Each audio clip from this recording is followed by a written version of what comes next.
Alright, I'm going to do a quick review, not of this truck, but of the Reitnouer Big Bubba trailer. I've been doing a lot of updates to it. I'm going to show you guys what it can do. So we're going to go into Shop, go to Tools, go down to Low Loaders, scroll all the way. Yes, you do see that right. 7 foot, 14 foot, 21 foot, 28 foot viable extensions for the 85-ton Cozad. Alright, moving on. This is my test area, so yes, at some point these Murray 2-axle trailers will get out as well. I just haven't had as much time to work on those as I have other things. Alright, so here's the Reitnouer Big Bubba. What you can see is back axles are together. So you've got 2-axle configuration, 3, 4, 5, 6, 7, and back down to 2. What you might notice between this version and the other version is when I'm switching through these different axle versions, you're not getting different spacing. There's a reason for that, right? Once you also select 3 or more axles, you start getting options for the wheel setup. So here you have outer steer, front steer, rear steer, no steer. Same thing with 4 axles, you got outer, front, rear, none. 5 axles, you got first, 2, and last. Outer, front, rear, none. 6 axles, first 3 and last. First 2 and last. Outer, front, rear, none. 7 axles, you got first 3 and last. First 2 and last. Outer, front, rear, none. Okay. Then you also have storage locations. So you got no storage locations 1, 2, 3, 4. And you might notice it's not changing anything here. That's because you've got a lot of other options, and so you have to change the position of it. So this is the storage 1 position, so you got 0 feet, which brings it right in front of that last axle. Then you got 1 foot increments all the way out to 26 feet, 27 feet for this one. The storage box 2 does the same thing, but it only goes to 21 feet. Storage 3 goes out to 15. Storage 4 goes out to 9. You can also, the reason why it's here is because you also have individual spacing of each axle. Each subsequent, this starts off with the last axle going front towards the front. All the spacing keys off of the previous axle. So axle 2 we have here keys off from the last axle. So you can go 2, 3, 4, 5, 6, 7, 8, and then back down 2. So even the boxes are doing that. But here we have the second axle, so if we leave that storage box in the middle, we can go out for a 10-foot axle spread and have those axles just have the box in the middle with these boxes out front. You can also go and add a third axle, so now we got a tandem and a single in the rear. So we can do it with like that, with the back end of being a steer axle. Or say, hey, no, I want a 10-foot spread on this one too. So those are 10-foot spread. We're going to do outer steer on both of those. I'm going to drop down to 3 storage locations because I can't fit all 3 of them there. I'm going to move this box all the way to the back. Actually, I could do 3. Yeah. So I'm going to move that box right there, nice and tight in there. Go back and get that 4th box. Then we got 4 boxes with a 10-foot spread on each axle. And the configuration just keeps on going, right? So I'm gonna so for these, you can also choose, you scroll down, you can choose storage 1 is left and right boxes. What if I just want a left box, right? Or just want a right box, or want a left rack, or a right rack, or a left box and a right rack, or a right box and a right rack. Sorry, a left rack and a right box. So here we can do this, and then we go to configuration 2, have only that left box so it's not conflicting there. And so each of these storage locations has all those different combinations of racks and boxes. So, all right, we're going to back up and just remove all those storage locations, because now we can play around with more axles, right?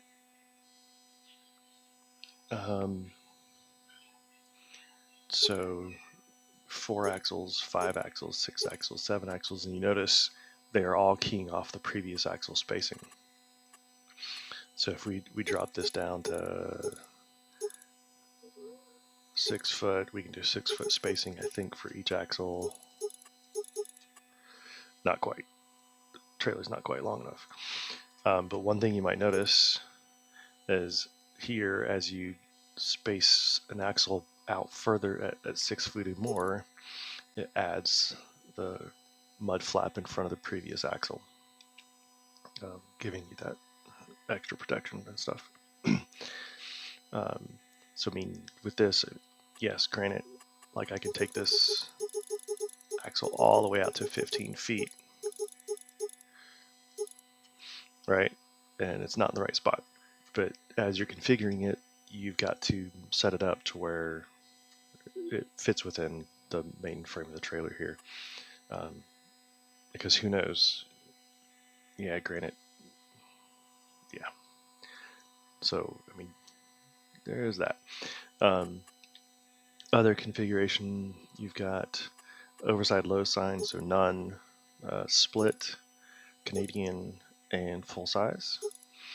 You've got stakes, so no stakes, front wraparound bulkhead, short stakes, front log stakes, rear log stakes, both front and rear log stakes, short stakes and a bulkhead, front bulkhead or bulkhead and logs, rear logs and a bulkhead, all logs and bulkhead, back to nothing. Then you've got LED style for lights. So this means that you've got running. So you've got running lights and either brake or turn. So they're one or the other. I think, I don't remember which ones exactly they are, but you can see. Or you can do running, brake, and turn. So they have, it's a dual zone LED basically. There should be.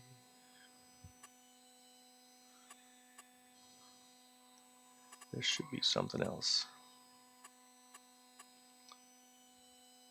I'm missing the strobe configuration. Strobe configuration will be there. I've just got to correct that. And then it'll add 2 strobes here and here. I must have accidentally overwritten something. But yeah, so there'll be strobes on either end there.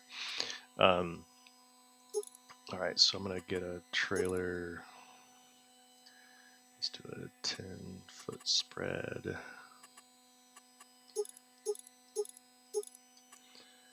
And match it up to my truck.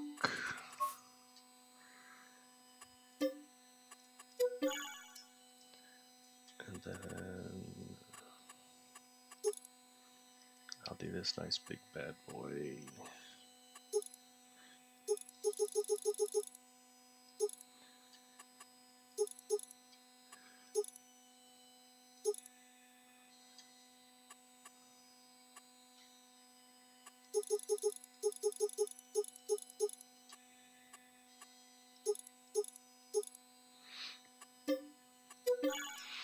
So you can see you got tons of different configuration options here. All right, the other thing you got is a tarp. Do nice bright green.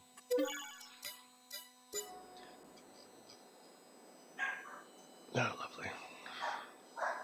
Apparently I saved the shop somewhere else.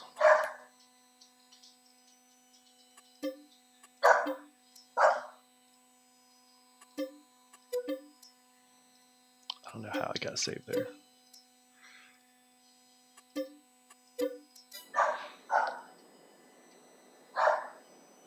Okay, so we got trailers. I'm going to show you some things real quick.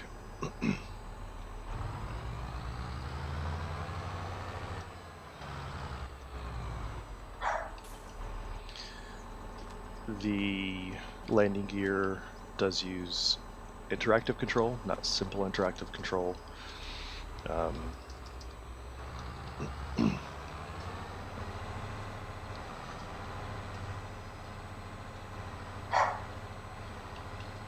Just like that. I think I need to reset that.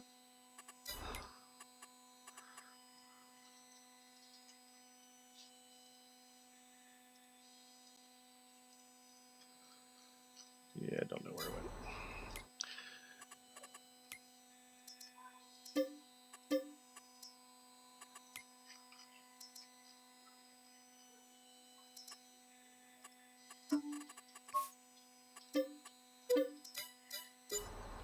There we go. Okay, so with this, you can pick it up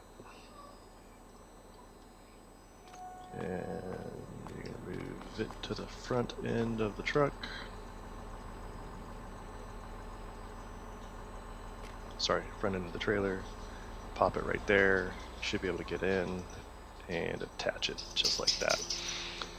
You can use the J and N keys. It's your main arm, your arm, front loader arm axis, and it'll raise the height of it and lower the height of it to cover whatever you're covering.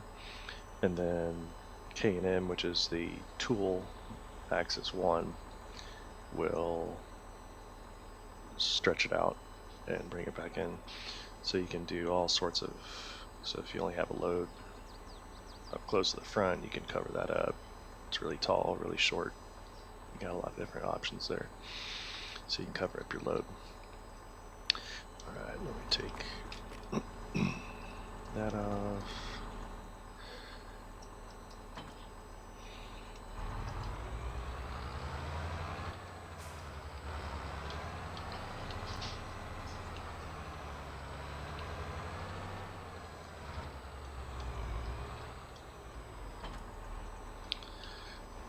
So the other thing you can do is this box.